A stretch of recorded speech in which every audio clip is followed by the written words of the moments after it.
dole ki so ni littafi na ɗaya. To alhamdulillah, godiya da yabo ga Allah da ya bani iko da dama na fara wannan ɗan littafi mai taken dole ki so ni. Ina da aminci da fiyayyen halitta Muhammadun Rasulullah sallallahu alaihi wasallam da ahalinsa da sahabbansa da mabiyansa baki ɗaya har zuwa ranar alkiyama. Ba tare da ɓata lokaci ba za mu shige cikin littafin dole ki so ni littafi na ɗaya domin jin abin da ya kunsa. Sunansa kaɗai yana da kyau a ce mun yi nazari. Dole ki so ni. To ana so dole ne? Ni dai iya sani na ba a so dole. Amma bari mu ji me labarin ya kunsa. Littafi ne da ya samu aiki daga Aisha Muhammad, wato maman Shuku. Yayin da ni kuma mai nishaɗantar da ku kullum da koyaushe na karanto muku shi, labarin namu ya fara kamar haka. Student na gani da yawa, kowa sauri yake ya je lecture theater saboda Dr. India ne yake da wani muhimmin announcement ɗin da zai yi a yau. Hall ɗin cike yake makil da ɗalibai, an cika an batse, kasancewar an san Dr. India bai da wasa kuma ya ce karfe 9 ne sai kowa ya zo on time. Wannan dalili ne yasa suka shigo. Sai hayaniyan ɗalibai suke ta yi ta ko'ina a cikinsu, kowa a tsaitsaye wasu a zaune. Can sai ga wani kyakkyawan matashi fari sal dogo, yana da ɗan ƙiba ɗan daidai domin ba siriri ba ne, cikakken namiji ne da shi, ga saje hancin shi nan dogo, gashin shi sai ya yi ƙyalli yake ta yi, bakin shi nan ɗan ƙarami, yana da cikan ƙirji.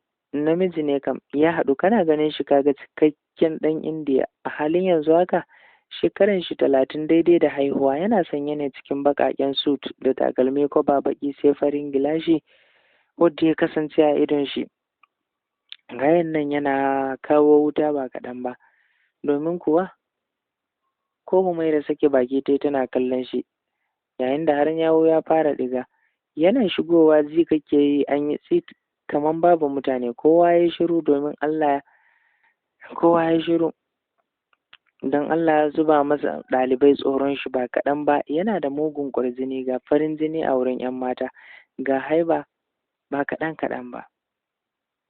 Babbar magana. To farko kenan daga cikin littafin dole ki so ni littafi na ɗaya. Murmushi kawai yayi, yana ta murmushi, yana mamakin student nan, sun yi mamaki domin su kansu sun yi mamaki, sun san baya murmushi ko kaɗan tun da ya fara koyar da su. Ya ɗauki makirfan ya fara magana, attention everybody. Kowa ya yi shiru ya fara magana da harshen turanci. Sai a yau na tsaya a gabanku, na tsaya ne domin na faɗa muku wacce nake so, wacce kuma nake son na aura, nake son ta fiye da kowa da komai a duniyan nan. I stand before. Kafin ku fahimci wace ce nake so, zan fara da faɗa mata ina son ta. I love you, Aiman. You are my happiness, my life, my joy, my heart, my desire, my. Ya ƙara da cewa, student, a halin yanzu zan gabatar muku da matata insha Allah, Aiman Imran. Kowa ya fara tafi. Can sai ga wata kyakkyawar yarinya haɗaɗɗiya 'yar kimanin shekara 19 da haihuwa. Ta shigo tana sanye cikin pink na doguwar riga mai stone da ɗan ƙaramin hijabinta iya wuyanta shi ma pink, takalminta ma pink color ne, komai nata da ta yi, hatta kwalliya da ta yi pink color ne. Ta yi makeup ɗinta mai shegen kyau, wani irin murmushi take wadda ban gano nufin nashi ba. Tana ƙarisowa gaban Dr. India, ji kake yi tas. Ta wanke Dr. India da lafiyayyun marika har guda 3. Babban magana.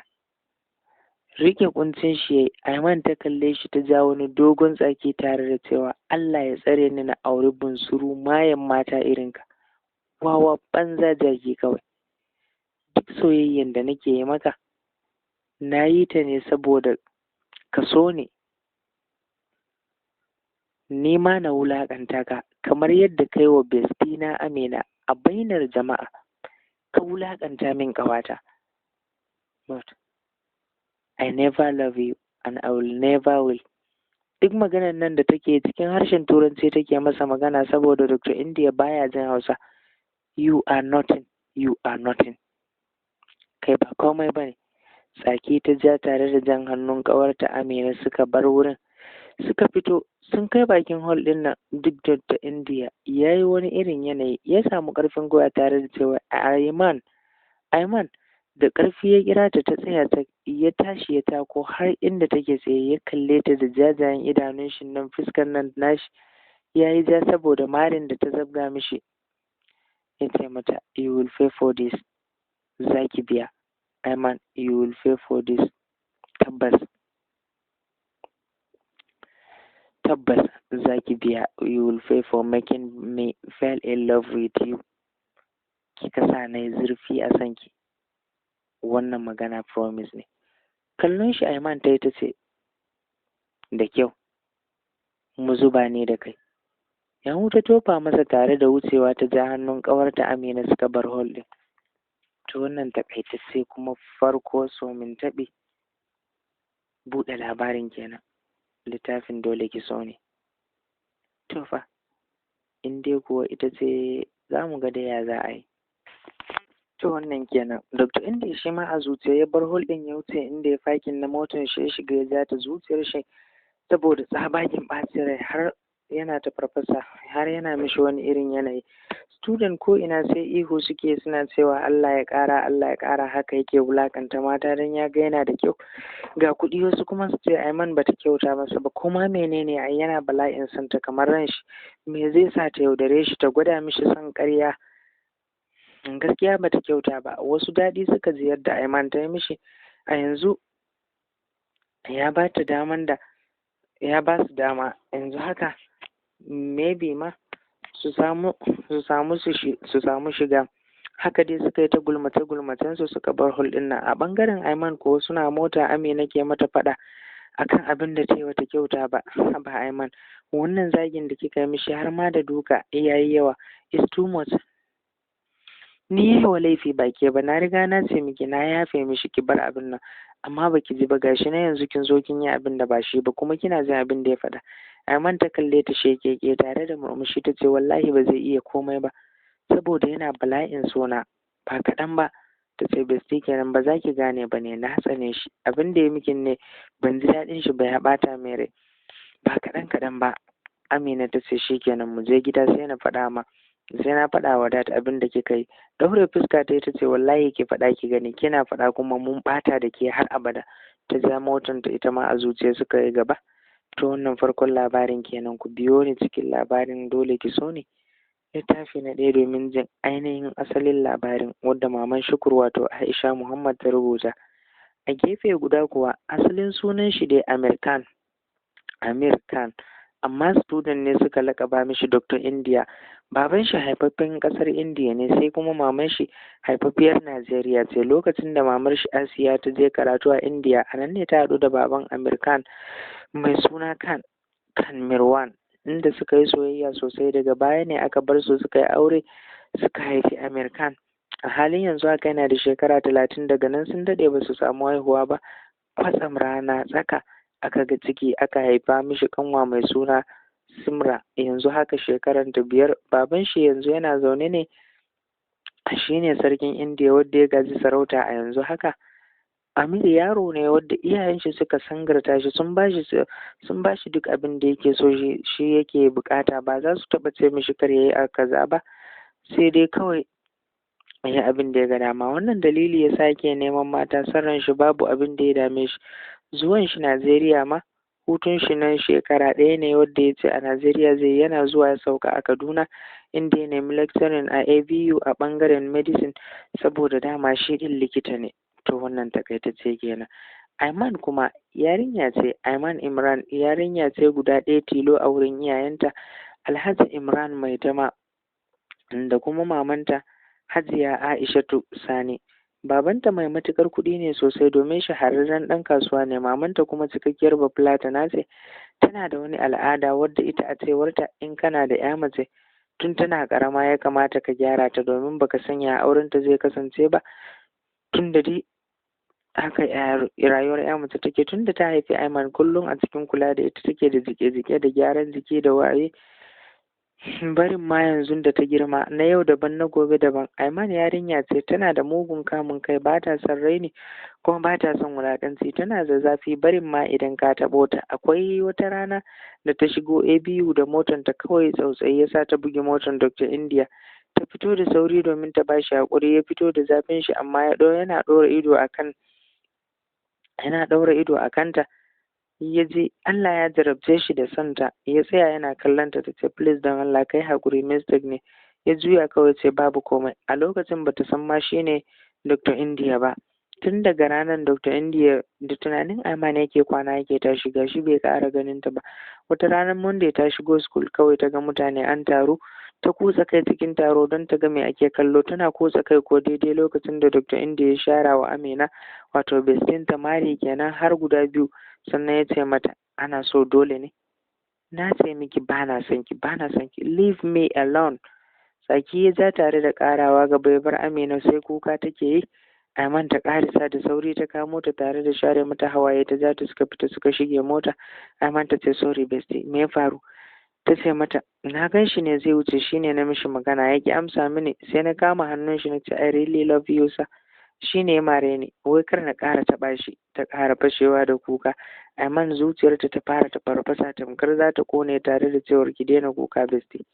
Wallahi na ɗau alƙawari sai na rama miki, ba za a taɓa ki muddin ina raye a zauna lafiya ba. Ya tsokalo wa kai shi tsuliyar dodo, zai gane ruwa ba tsaron kwando ba ne, zai gane ya taɓo min ke bestie.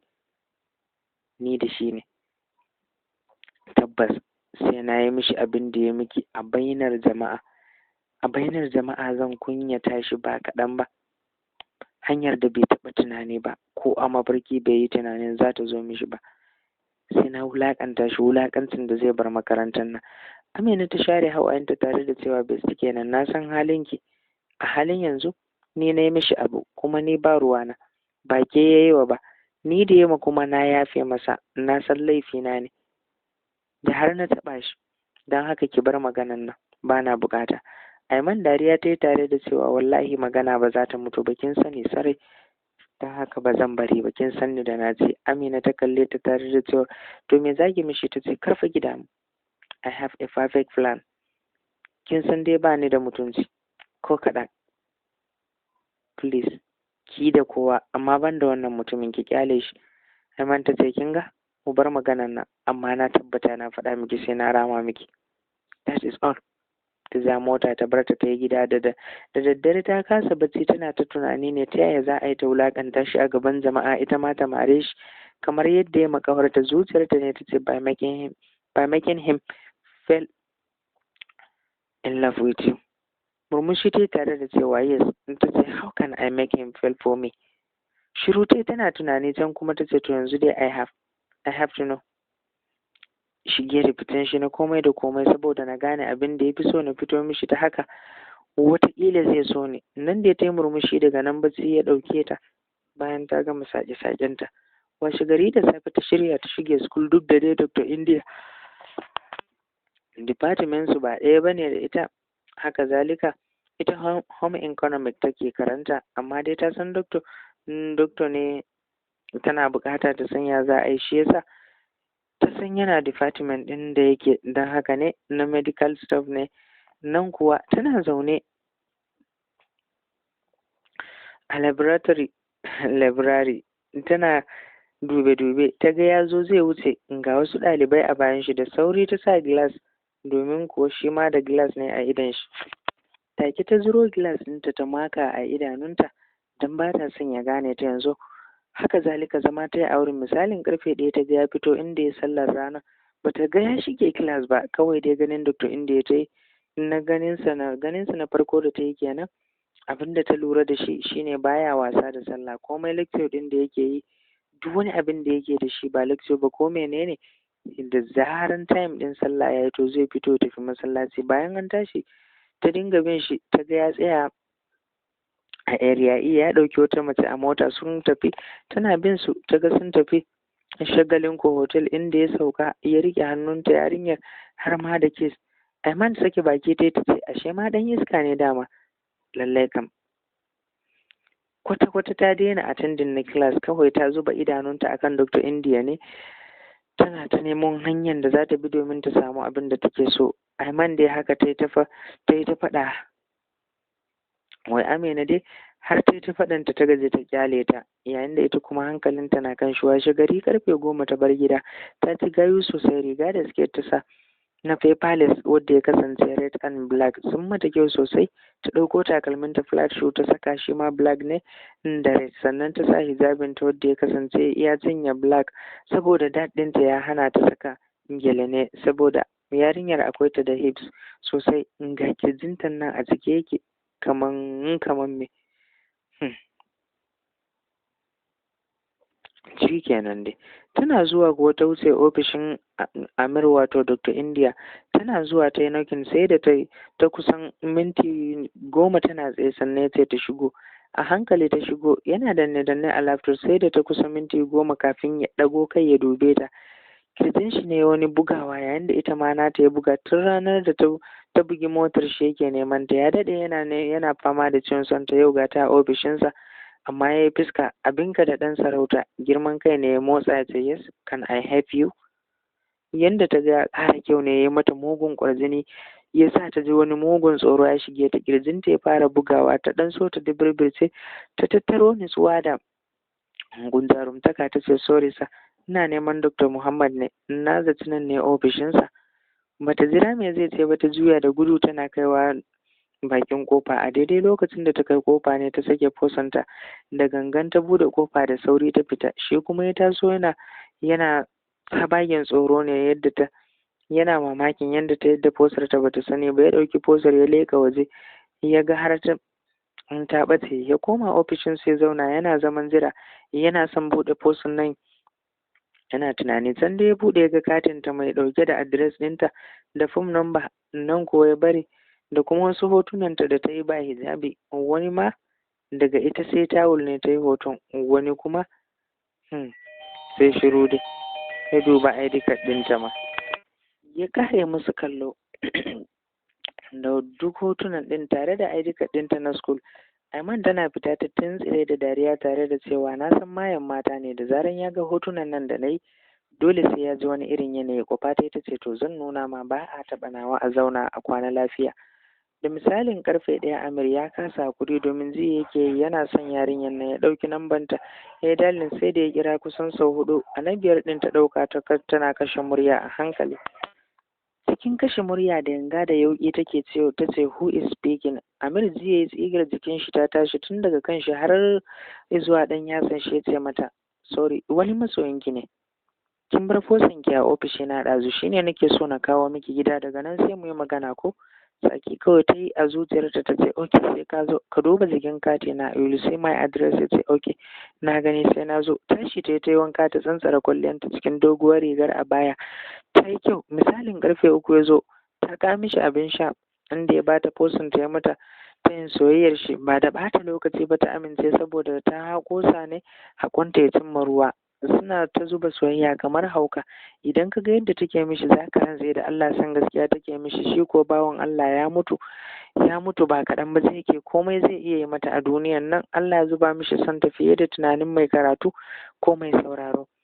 A yau ne kuma ya dame ta da yana so ya je ya gaida iyayenta kuma ya tambayi aurenta in an ba shi dama. Masu sauraro, ku biyo ni cikin littafin don jin yadda za ta kaya. Da farko ba ta yarda ba saboda ta san daɗinta baya magana biyu, sai kuma ta ce, amma in na bar shi ya zo gida fa ya ga iyayena zai ƙara yarda, trusting ɗina, ya ƙara sona har kuma haƙona ya cimma ruwa. Tana tunani ta kira shi ya amsa, amma kuma ya ƙi magana. Ta ce, haba baby love, haba my love, yi min magana man ko zan ji daɗi. Shiru ya ta ce, please. Menene? A hankali ce, wato ba ki so in je in gaisa da iyayenki? To shi kenan, ka zo ku gaisa, na yadda. Murna ya hadda kisa ya mata a waya. Ranar satu da ya shirya zo gida aka sauke shi a falon dadi, domin dadi ya ce a kawo shi wurin. Yana zuwa har ƙasa ya tsuguna ya gaida shi. Dad da mom ya kura ma yaron ido haka kawai, ya ji yaron ya kwanta mishi a rai. Yana son shi ba kaɗan ba, kamar yaron yana da alaƙa da wani wadda ya sani. jinin shi kawai yana bala'in son Dr. India ne. Dadi ya ce ka saki jikinka my son, I'm your dad. Nan suka yi ta hira tamkar sun jima da sanin juna, kamar sun daɗe. Bayan zai tafi ne ya ƙara raka shi har wurin mota. A yau ne Aiman ta tashi da wani irin mugun zazzaɓi ga sanyin da take ji. Dadi suka ɗauke ta zuwa asibiti. Likitoci suka dukufa a kanta. Lokacin dad da mom suna waje suna jiran doktoci su fito a musu bayanin me ke damunta. Wayar Aiman ke ringin. Mom ta ce Amir ne yake kira. Dadi ya karɓa ya ce mishi suna asibiti, ba ta da lafiya ne. Ya shigo asibiti a rikirkice ba kaɗan ba. Dad ya ce dad ina Aiman take? Hawaye yana fita daga idanun shi. Dad ya ce suna ɗaki. Ya shiga ya ga likitoci a kanta, ba ta ma iya numfashi sosai da kanta sai da oxygen. Gashi dokta ya kasa komai, ya dinga kuka. Sai gashi dai likita ne amma ya kasa mata komai, sai kuka yake yi.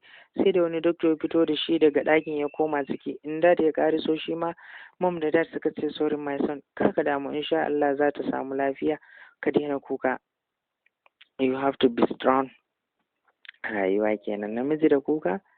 Dad ya ce you have to be strong, za ta warke. Kuka yake kamar karamin yaro. Dad jin kukan nashi ne har zuciyar shi yake mamaki, yake me yasa ma yake jin yaron nan har haka a ran shi. Anya yaron nan babu wani jinin shi a jikin shi kuwa? Wai yana jin shi sosai. Muryar Amir ne ya dawo da shi daga tunanin da yake. Riko hannun dad da mom yana kuka ce dad please ku bani auren Aiman, yadda zan ji daɗin kula da ita. Ni ma likita ne. Dadi ina son ta kamar zan mutu, ko me ke damunta, ni dai ina son ta haka. Yayi matukar ba wasu dad tausayi. A hankali dad ya shafa kansa ya ce my son, Aiman yata ce, ni ina matsayin ubanta kuma a matsayina na mahaifinta yau na baka auren Aiman. Yanzu dai ka daina kuka, ka bari in ta warke sai ka je da ita Indiya, ka je Indiya ka taho da iyayenka a ɗaura muku aure, ka ji ko? Amma na baka yata ko bayan raina ne, wannan ya zamo alkawari na ne, ga mamanta za ta zamo shaida. Na baka ita, ba ta da miji sai kai. Masu sauraro kun ji ko? Karfa ku manta, manzon Allah sallallahu alaihi wasallam ya ce abu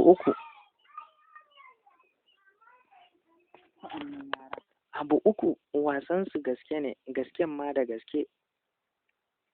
Na farko saki, na biyu yan tabawa, na uku ba da aure da zaran ka ce na baka to ta badu.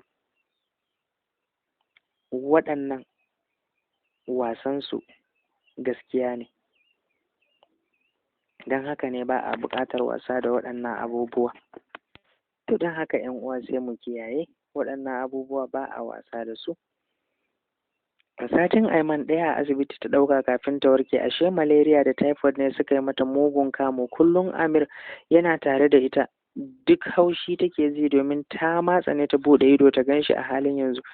Sati 2 ta yi a asibiti, aka sallamo ta. Bayan tun sati 1 ta ƙara 1. Wata ran ne ya zo gidansu suna tare, kawai ya ƙura mata ido ce Aiman ina son ki sosai. Kallon shi ta yi tare da fari da ido wadda ya ƙara ruɗa shi. Ta ce za ka iya faɗa wa duniya cewar kana so na? Ya ce mata why not, wallahi zan iya. Taɓe baki ta ce ban yarda ba. Ya ce to shikenan, gobe da misalin karfe 10 mu haɗu a lecture theater, zan faɗa wa duniya a gaban student cewa ina son ki, ke ce rayuwata, a bar alfahari na. Har cikin ranta ta ji daɗi domin ta san gobe ne za ta aiwatar da plan ɗinta. Ta juyo ta kalle shi ta ce to ya za ka yi, ta ya za a yi ka haɗa student a wajen? Ya ce mata yanzu zan je na makala sanarwa a board saboda kowa idan ya zo ya gani, bari ma na tafi. Raka shi ta har bakin mota, ta juya kawai ta ji ya rungumo ta tsam. Abin da bai taba mata ba kenan a rayuwa. Ɗaure fuska ta yi tare da ture shi. Sai ki haƙuri, wallahi ina son ki ne sosai. Tsaki kawai ta ja ta shige gida ta bar shi auren. Tana shiga gida ta dinga tsaki, shege dan iska mayan mata, me na runguma na kusa hutawa da kai, daga gobe. Ƙara tsaki ta yi ita kuɗai. Ta ce wallahi ji nake kamar na kashe banza wanda bai ma san darajar mutane ba. Daga nan ne ta kira Amina ta ce bestie, gobe shine ranar da zan rama miki abin da zan na shirya. don haka zan biyo da ke mu shige school tare. Amina ta ce ban taɓa ganin mai taurin kai irin ki ba Aiman. Ni aka yi wa laifi kuma ni da aka yi wa laifi na yafe, amma ke yanzu kin saka shi, kin saka kanki a ciki, kin saka bala'in sanki a halin yanzu, kin saka shi ya faɗa a bala'in sanki a halin yaudaran shi kike yi. Wallahi yaudara bai da kyau. Anya kuwa Allah ba zai tambaye ki ba. Aiman ta yi tsaki ta ce za ki fara ko? Na dai faɗa miki gobe zan zo miki da wuri domin mu shige school, don haka ki shirya. To wannan shine takaitaccen abin da ya haɗa su da kuma abin da ya faru har ma hakan ya zo ya faru tsakaninsu. To kun ji takaitacce. Mu ci gaba da labarinmu daga inda muka tsaya. Amir kuma wato Dr. India yana tattarawa ya kayan shi ya koma India. Inda ya koma ya faɗa kan gado yana wani kuka mai tsuma zuciya. Yanzu dama yaudaran shi take wai saboda ya mari kawarta ne za ta mai wannan wulakanci. Jiya ana shafa shi ya dago kai, yana dago kai ya ga Christina ce karuwan shi ce, ta ce honey are you okay? Wani uban harara balla mata tare da cewa get out of here. To me na ma da karfi yace I say get out, tare da hurgar da ita ƙasa. Da sauri ta miƙe ta bar ɗakin domin yanayin da ta ganshi komai zai iya faruwa. Shi kuma ya zauna da bas a ƙasa ya riƙe kanshi da hannu biyu, ya rasa ma ina zai sa kanshi ya ji daɗi. Bai damu da wulaƙanta shi da ta yi ba, matsalan shi ɗaya yadda son take masa zogi. Ba zai iya rayuwa babu ita a kusa da shi ba. Bai taɓa son ya mace kamar Aiman ba, yanzu ya zai da santa. Hawaye yake ya kwanta a wurin har bacci ya ɗauke shi. Bai tashi ba sai bayan isha. Ya tashi da mugun zazzaɓi sai da ya sha magani. Kwana 2 yayi yana jinya, inda ya ji sauƙi sai raman da ya yi. Tun daga ranar bai ƙara leƙa ABU ba. Ɓangaren Aiman kuwa ta ma manta da wani Amir, kuma bata fasa zuwa makaranta ba. Ita dai kawai bata ƙara ganin shi bane. Dariya ta ce hala ya koma Indiyansu ne saboda kunyar abin da na mishi. Rayuwa kenan. Satinsa ɗaya yana jinyar jikin shi, inda ya warke garau. Ya shirya plan ɗin abin da zai wa Aiman, wadda za ta yi kuka da idan tana ba shi haƙuri. Ɓangaren su da sun ji Amir shiru suka tambaya Aiman, ta ce ya yi tafiya ne da daga nan ba su ƙara tambaya ba. Yau dai ta kama Friday kuma yau ne yake shirin aiwatar da plan ɗin shi. Yana zaune a ɗakin shi, shi da wasu bodyguard ɗin shi sun kasance cikin baƙaƙen su ga baƙin gilashi. Daga ganin su kasan su ma 'yan Indiya ne. Ya ɗauko hoton Aiman ya mika musu ya ce wannan yarinya nake so ku sato mini. Na yi waya an ce har yanzu tana school. Suka karɓa suka fita. Shi kuma ya shirya ya tafi airport domin a nan za su haɗu. Private jet ɗin shi, jirgin shi da ya kasance mallakin shi ne ya je. Sun shige makaranta da wuri, sun yi parking a motar su a parking space. Suna jiran zuwanta. Ba zato kawai sai misalin 12 ta shigo. Da yake yau ba ta da lecture da wuri, tana sanye da cikin riga da skirt ne na Holland sky blue. Ta yi kyau, komai nata sky blue ne, hatta hijabin da ta sa iya cinye da komai nata da takalmi. Ba karamin kyau ta yi ba, alamun kwanciyar hankali har bulbul ta yi. Hankalinta a kwance take tafiya ɗas kana jin kwas na takalminta. Kasancewar wurin ba jama'a, shiru, tana tafiya kawai ta ji kamar motsin mutum a bayanta. Tsayawa ta yi ta juya ta ga babu kowa. Ta ci gaba da tafiya abinta. Ba zato ba tsammani ta ji an kama ta. Za ta buɗe baki ta yi ihu, suka shaƙa mata wani tsumma wadda ya rufe hancinta da bakinta. Tun daga nan bata ƙara sanin inda kanta yake ba. Wani irin bacci mai shegen nauyi ne ya kwashe ta. Suka sata a mota sai iyafar. Suna isa suka kira Amir ya fito daga jirgi. Suka ce tana mota. Ya shiga ya kalle ta, ya murmushi ya ce ta ƙara masa kyau ganin da ya mata. Ya manna mata kiss a baki, ya ɗauke ta cik kamar yar bebi ya hau jirgi da ita. Bodyguard ɗin nan suka bi bayan shi, duk suka shige aka kulle jirgi. Inda ya tashi suka luluka sai ƙasar Indiya. Suna shiga jirgi, da yake har gado akwai a ciki, ya kwantar da ita, ya cire mata hijabin, ya zura mata ido. Dama haka take, very young, amma see her body very very sex. Ya kai hannun shi zai taɓa ta. Ya miƙe da sauri ya ce no, she is not like Rex. Ba zan mata haka ba, ita santa nake a Ulmariya. Da sauri ya ɗora mata bel ɗin nan ya fito daga ɗakin ɗin. Ɓangaren su dadi kuwa dare babu Aiman, hankalin su ya tashi sosai, sai rasa yadda za su yi. Ran da fita ne kawai bai ba kwata-kwata saboda yana wani irin yanayi, yana aiki a gida dama. Mom ta kira Amina a waya ta ce Amina Aiman na gidanku ne? Ta ce a'a yau ko school ma ba mu haɗu da ita ba, yanzu haka ma tafiya nake zan zo in duba ta, na zaci ko ba ta da lafiya ne. Mum ta ruɗe ta ce tun 12 ta bar gida, ta ce min ta tafi school. Amina ta ƙara ruɗewa ta ce bari na ƙare sau da sauri, ta ce to shikenan sai kin zo. Alhamdulillah, duka anan zan huta. Ai mini haƙuri da uzuri, mu haɗu a littafi na gaba, wato littafin dole ki so ni, littafi na 2. Tare suke da ɗan uwan nashi, ku nema don jin yadda za ta kasance. To me kuke tunani zai faru da Aiman? Gashi ne Dr. Indiya ya riga da ya ɗauke ta, kuma ya luluka Indiya da ita. Me zai mata? Auren da zai yi? Ko wani abin zai je mata? Amsar yana nan a cikin littafi na 2. A huta lafiya.